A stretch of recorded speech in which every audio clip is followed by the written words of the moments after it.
1/3 of Americans do not know how much money we spend on each student per year in the public school system. 1/3 of people polled think we spend less than $5,000 per student per year. The truth? We actually spend between $14,000 and $17,000 per student per year in the public school system in our country. In other words, the vast majority of people think we spend way less than we actually do. In reality, the American taxpayer is extremely generous when it comes to opening our wallets and giving money for children's schooling. In fact, since the 1980s, education spending has doubled in our country. And since the 1960s, education spending has nearly tripled, increasing by 280%. And yet, all of this money has not correlated to improved academic outcomes for students.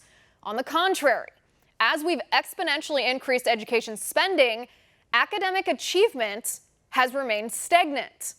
Why is this? 2 words: teachers' unions. In California alone, between the years 1992 and 2015, education spending increased by 26%. And what did they spend all that money on? Well, not on your child, not on your child's education, not classrooms, not teachers' salaries. Nope. That money, your tax money, was spent hiring non-teacher staff at a hugely disproportionate rate compared to the growth rate of the student population in schools. Here's what I mean.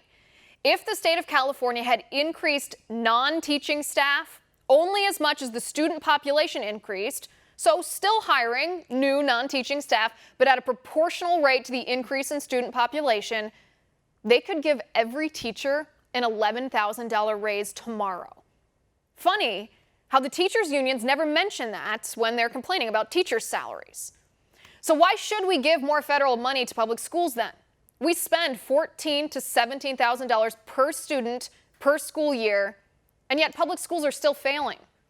So maybe, just maybe, the problem isn't lack of funding. Maybe the problem is the public school system run by government bureaucrats and by teachers' unions. Instead, imagine if parents were given that amount of money, say $15,000 per year, and they could spend it on tuition at whatever school they wanted for their child. Most private schools don't cost that much. So ask yourself, why do teachers' unions and Democrat politicians oppose school choice and voucher programs that would empower parents to send their kids to almost any school? The answer is plain as day. Teachers' unions want more taxpayer money from Democrat politicians, and Democrat politicians give more money to teachers' unions in exchange for campaign donations.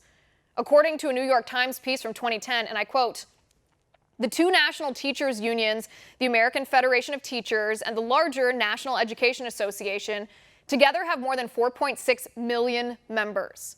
That's roughly a quarter of all the union members in the country.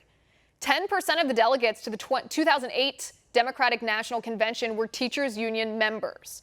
In the last 30 years, the teachers' unions have contributed nearly $57.4 million to federal campaigns, an amount that's about 30% higher than any single corporation or other union. And they've typically contributed many times more to state and local candidates. About 95% of it has gone to Democrats," end quote. It's a vicious circle that ends with radical leftist indoctrination in schools, which suits the agenda of both the greedy teachers' unions and the Democrat politicians. And Republicans, who could step in and put a stop to this wasteful spending, poor education, and leftist indoctrination of our nation's school children, what do Republicans do? They cave. They refuse to fight the fight. And so the cycle continues. More of your money will be taken, and your child will be taught in school that America's evil, and you'll have no choice to take your money to another school.